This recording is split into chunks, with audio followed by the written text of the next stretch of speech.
First, good morning, everyone. It's 11:01. I'd like to call the meeting of the CMAQ and TAP Project Selection Committee to order. It's been a while since we've met in person. I think going all the way back to January of 2020. For those that are new to the CMAP offices, just a couple of logistics. The restrooms are through the back door there, just past the reception desk on the left-hand side. And if there's a couple of other restrooms around, then the receptionist would be more than happy to show you where those are as well. This meeting is being broadcast on Zoom and is being recorded, just so you're aware. I would remind everybody to use the microphone so those people online can hear us. And with that, I'll start the introductions. My name is Doug Ferguson with CMAP, and I'm going to go to my left for Tom. Tom Ricker, representing the counties. Brandon Gaber, IDOT. John Donovan, Federal Highways. Brent Davis, CDOT. Mark Pitstick, RTA, representing transit. And I'm Sarah Stolpe from CMAP. And then if we could get the microphone passed around the audience members, but first let's go with staff over here on the left hand or right hand side. Great. Cam Adab, CMAP staff. John Hodsma, CMAP. Mary Weber, CMAP. Blanca Bella Schneider, CMAP. And in the audience. Heidi Lichtenberger, Kane Kendall, Council of Mayors. Morning, Jackie Forbes, Kane Kendall, Council of Mayors. Jessica Abdel-Noor, Kane County Council of Mayors. Drew Duffin, McHenry County Council of Mayors. Brian Larson, North Shore Council of Mayors. Eric Chernoda, Northwest Council of Mayors. Joe Serdam, Lake County Council of Mayors.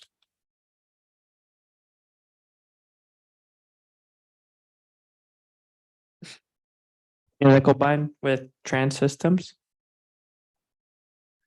Leslie Rower with South Suburban Mayors and Managers. Terry Dixon, CMAP. And online, who do we have, Sarah? Online, we have Alex Ensign, Ben Sperry, Brian Stepp, Christina Bader, Claire McGuire, Craig Heather, David Tomzik, Gary Grasso, Kara Comp, Kayla Keller, Kendra Johnson, Lee Scooby, Matt Novander, Michael Fricano, Rich Dubert, Ryan Elke, Sonali Tandon, Tony Greep. Great, thank you, everybody. Moving on to agenda changes and announcements. Staff does not have any agenda changes or announcements. Does anybody on the committee have anything? All right, seeing nothing. Moving on to minutes. The draft minutes from April 13th, 2023 were included in your meeting materials for today. I would like to make two amendments. There were two comments that were submitted via email that we're going to attach. The first one was from Grow Greater Inglewood in support of the Inglewood Line Trail project that was submitted for CMAQ and TAP funding. And then the Red Line Extension TIF Coalition sent in a letter of support for the Red Line Extension, the Metro Alternatives Fuel Locomotive Project, and the Pulse 95th Street project. Pulse 95th Street was already funded in the last round, and the Metro Alternatives Fuel and RLE were both submitted for consideration for CMAQ and CRP funding. So with that, do I have a motion to approve the minutes from April 13th? Tom Ricker, so moved. Thank you, Tom. Do I have a second? Second, Brandon Gaber, IDOT. Thank you, Brandon. Are there any other changes to the minutes as presented? All right, hearing none. All those in favor? Aye. Opposed? All right, the minutes pass. Moving on to program monitoring, both the programming status sheets and the programming summary and obligation goal items. You'll notice that there was nothing attached for today's meeting. The reason being is I was having difficulty getting the FHWA's FEMA system and to agree with our reporting. So I'm still working on that. I've talking with John and trying to get that straightened out. But there were some issues there where I just couldn't get the numbers to balance. So as soon as we get something with that, I'll send it around to the committee members so that you're aware. But with that, any other questions on that? All right. So moving on to project changes, I'm going to turn it over to John Hasma. All right, good morning, everyone. Included in your agenda packets today are 4 project change requests. 3 of those are requests for committee consideration, with 1 request being within the thresholds for administrative modification. So the first request is a cost increase for a bicycle and pedestrian bridge over Illinois 59. That's between Hummingbird Lane and Madison Drive in Streamwood. The project is currently programmed for $2,085,145 TAP L in federal fiscal year 2023, and that's for construction, and it's on target for the August letting of this year. The sponsor is requesting a cost increase of $1,403,000 TAP L for construction and construction engineering in federal fiscal year 2023. The request was made to compensate for higher than anticipated construction engineering estimates. The project increase, which is $154,000, is less than the requested CMAQ amount. And that's to reduce the local contribution and raise the federal participation to 80%. The project was re-ranked among bicycle facility projects in the 2022 to 2026 program, and that dropped from the 20th to 23rd ranked project. However, that's still ahead of 1 other project that received funding in that cycle. Staff recommends approval of the requested cost increase of the $1,403,000 TAP L for construction and construction engineering in federal fiscal year 2023. The next 2 project requests are both CDOT electric vehicle projects that are seeking scope changes. Due to the similar circumstances each project has, I'm going to kind of present the projects together. So the first of the 2 scope changes is the Chicago Area Alternative Fuel Deployment Project. This project has $17,800,000 in deferred CMAQ for implementation. And the second one is the Electric Vehicle Fleet Program, and that has $15,507,000 in deferred CMAQ for implementation. Both of these projects have been stalled due to the Buy America requirements for electric vehicles. There have been some recent modifications to the Buy America requirements that have granted a temporary waiver for electric vehicle chargers. Then that became effective on March 23rd of this year.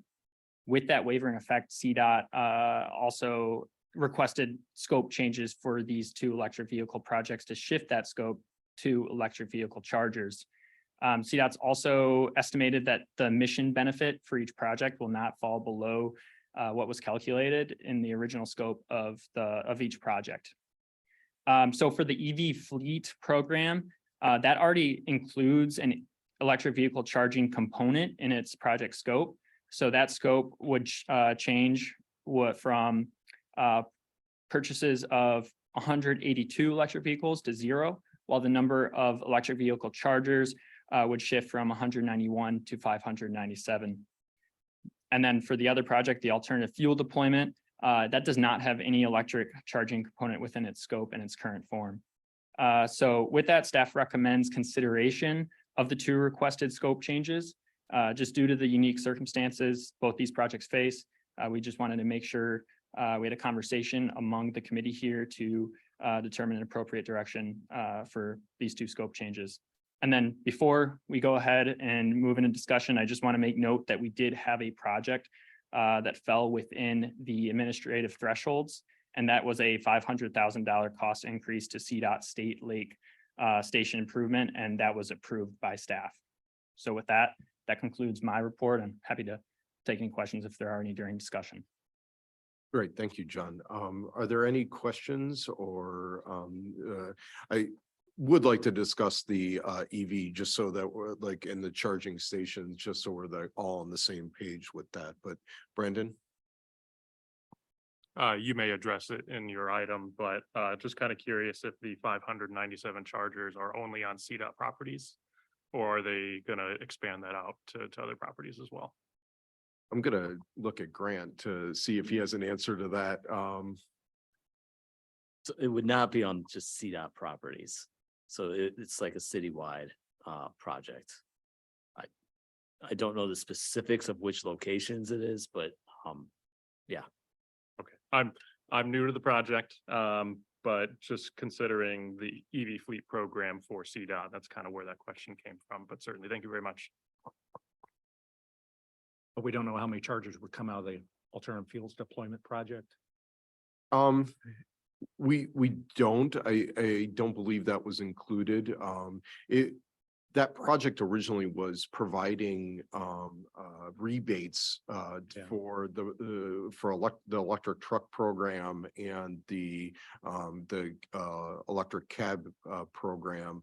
So instead of providing those rebates, they'd be providing chargers to those same operators. So those operators, instead of having to do their own chargers, would now have to do their own vehicles by themselves, but the chargers component would be included. It's just trying to make use of what's allowable under Buy America and make the program work. Yeah, with that explanation and checking into this earlier than the meeting, I feel comfortable with that approach. And I mean, it's essentially the same project. The rebate or the reimbursement is just to a different component of it. And we can find out how many chargers will be included in that so that it's at least known to the committee.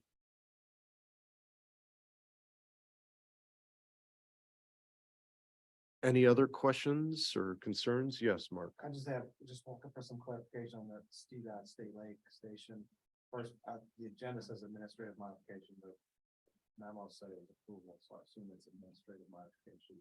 And that's just a modest, 500,000 out of 100. Excuse me. That's just a modest change out of 500,000 out of 100 million. Is that the construction hasn't started yet. You don't have bids probably, right? It's just kind of.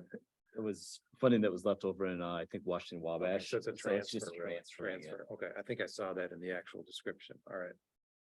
Yeah, so there would actually be no change to the obligation of funds. Those funds are already were flexed to FTA. All right, thank you. Tom Ricker motions to approve the 3 projects. Thank you, Tom. Do I have a second? Mark. Second. Thank you. Any further questions or clarification? Hearing none. All those in favor signify by saying aye. Aye. Opposed? All right, the changes carry. Thank you, John.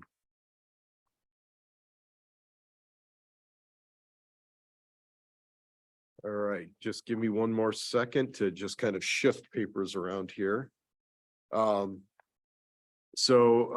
Moving on to item 6.0, the 2024 to 2028 CMAQ, CRP and TAP program development. Included at your spots were some large format sheets. I know we included them, but they're kind of unwieldy to print. So the big one here is the TAP program of projects, and then CMAQ and CRPs on the slightly smaller version. But let's start with the TAP funds and work our way from there. So only bicycle facility projects were considered for TAP. All projects were evaluated on their ability to help complete the regional greenways and trails plan. And along with population and employment density and comparison of bicycle safety and attractiveness before and after the project and equity. along with bonus points that were awarded for project readiness for having either phase 2 engineering or right-of-way acquisition completed. The projects were scored and are shown by the point totals on the sheet provided. Staff set a mark of 94 million for the fiscal years 24 to 28, based upon the unprogrammed balances that existed in 2024 and 2026, and the addition of the years of 2027 and 2028. Differing from past years, the unprogrammed balances were quite large for TAP because since we last did the TAP program, IIJA came out and doubled the funding. So we had quite a bit of additional leeway in those years. So it's a little bit higher mark than we've normally had in years past. Staff went down the projects by the evaluation points, and with a couple of exceptions, and I'll just go over those real quick. The first one comes up in line 4, the Weber Spur Trail. You'll notice the previous project there before that was also a CDOT submitted project for the Inglewood Line Trail for a little over 42 million. Seeing as both those projects are more than the annual amount that is available, both would need to bank funds. And we thought it would put the TAP program in a little bit of a state of concern. If both of them weren't to go, then we would have been banking funds for 2 large projects. So that's why we skipped over the Weber Spur Trail and moved on. The next comes at the Midlothian sponsored Natalie Creek Trail. It was a group application between 5 communities. They applied for transportation development credits as match. Unfortunately, only 2 of the 5 communities were cohort 4, so they don't qualify to use transportation development credits for the whole project. And it's also a sizable project. So we included funding for phase 2 engineering to get the project going, and then will encourage the participating communities to come in independently and apply. That way, the 2 communities that are cohort 4 would be able to get access to the transportation development credits for their portions of the project. And you'll notice further down the list is the Oak Forest project. They applied for a portion, the Central Avenue segment of this trail, and are included for funding. They are not one of the cohort 4 communities, but it would be kind of more of a piecemeal. So they'll get the phase 2 engineering all done, and then the communities will come in independently. We've done this with a couple of other projects, the Cal-Sag Trail being the one that comes to mind off the top of my head. Next is the Mount Prospect project for the Mellis Meadows pedestrian bridge. That was picked up in the STP Shared Fund program, so we skipped over that. And then there were also several projects that applied for ITEP that the ITEP awards came out after our call had closed. And so you'll notice on the sheet, we identified those projects, and in some cases amounts were deducted. And in some cases, the projects were made whole or were covered entirely by the ITEP funds. So the recommended program includes 17 projects for 93.7 million and includes funding for phase 1 engineering for 3 projects that meet the cohort 4 exemption requirement, and TDC match for 5 as cohort 4 communities. So before we move on to the next, are there any questions on the TAP program of projects being recommended? All right, well, hearing none, and we can always come back. We'll move on to the next sheet for CMAQ and carbon reduction.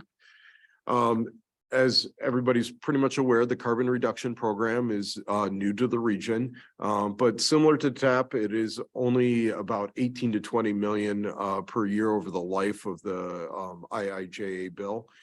All projects that were considered for CMAQ were also evaluated for carbon reduction. But whereas CMAQ uses VOC emissions eliminated, the carbon reduction program used greenhouse gas emissions eliminated.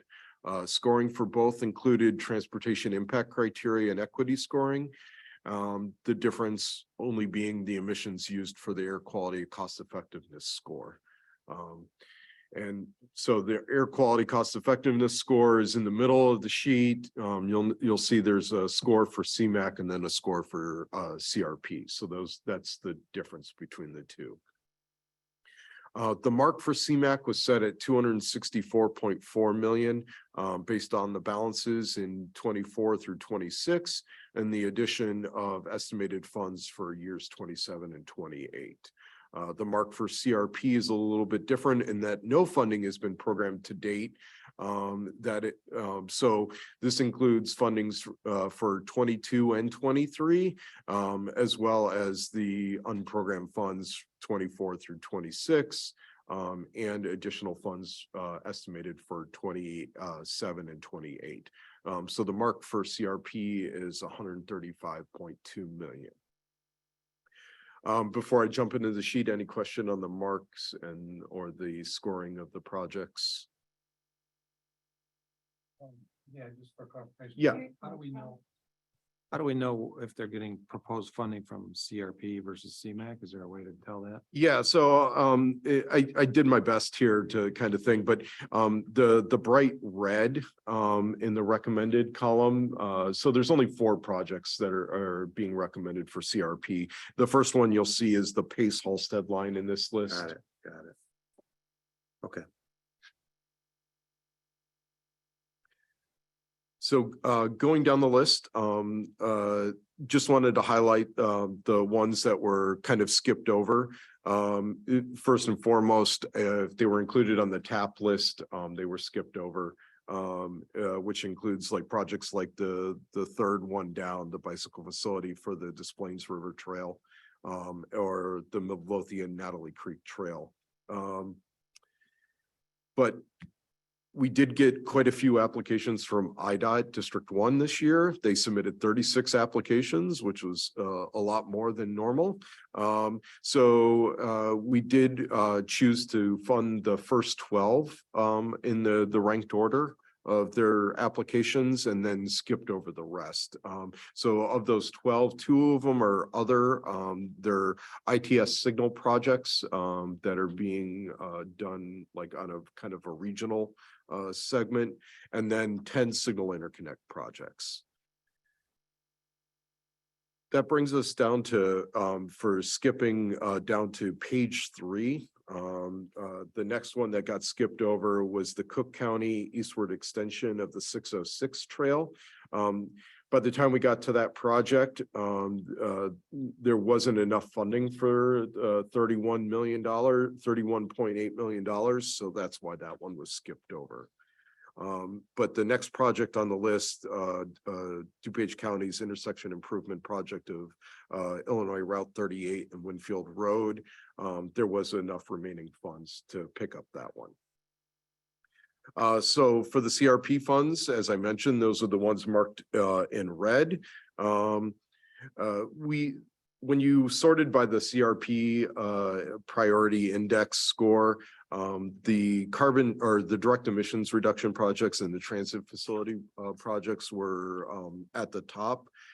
We kind of did a little bit of a weird balancing. At first, we were working with doing the Red Line extension project for 100 million, and then the Pace Pulse Halstead line, which would have used up all the CRP funds. Except in the whole process of doing this, raise grants came out, and Pulse Halstead got 20 million in raise. So we reduced that and then had to reprogram that 20 million. So we started going down the list and picked up the CDOT's Washington Station project, which is for equivalent of phase 2 engineering work on that project. And then the Elmhurst Metro Station project, we use the remaining funds of 8 million for that, which is a little bit below what they requested of $10 million. But I would add that that project already has 14 million in CMAQ funding. They have seen high escalation of costs. So we thought, well, if we can get them closer to what they need, maybe they can work with that, and we'll see where it goes. But they're looking to go to construction next year, which helps with the CRP funds, because we're talking about having 22 and 23 funding that's already sitting on the books. And I know Mr. Donovan's nodding his head approvingly. We wanted to get some of that funding out the door as quickly as possible. So with that, the recommended program for CMAQ comes to 264.4 million, and CRP 135.1 million. Combined all together, the three different programs, we have a total of $493 million in federal funds for 47 projects, and it'll cover 7 different project types. So with that, are there any questions on the CMAQ and CRP funding as recommended?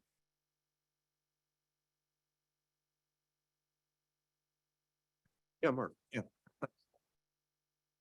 You mentioned a couple of the things I was going to ask about, but one that you didn't mention was the CDOT Washington Station, 15 million of CRP funding out of 195 total. Is the rest CMAQ funding on that, or? Right now, so CDOT just applied for the engineering funding Okay, at so this that's point in just time. this- So Okay. I believe they're planning on probably applying in future cycles for the construction funding for that. Thank you. Grant's nodding his head yes for.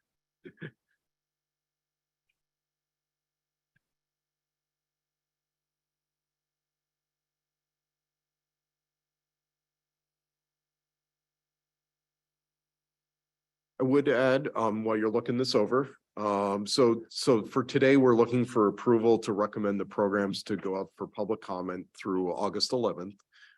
After that time, staff will summarize the comments received and make any adjustments that may be needed based upon the comments received, and bring it back, the program, to you at your August 31st meeting for approval, recommending the program to Transportation Committee in September, and then hopefully, if everything goes smoothly, onto the board and MPO joint meeting in October.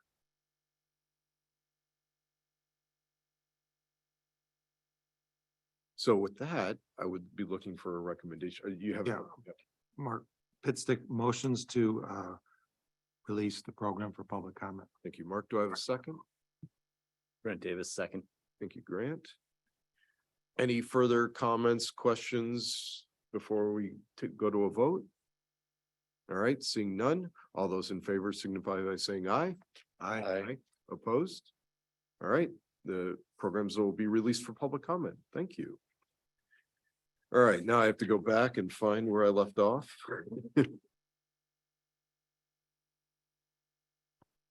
So moving on, we are the other business. Staff does not have any other business to bring before the committee today, but is there any other business that committee members wish to bring up? All right, hearing none, we'll move on to public comment. Is there any public comment? Terry, did we get anybody that wishes to make a public comment?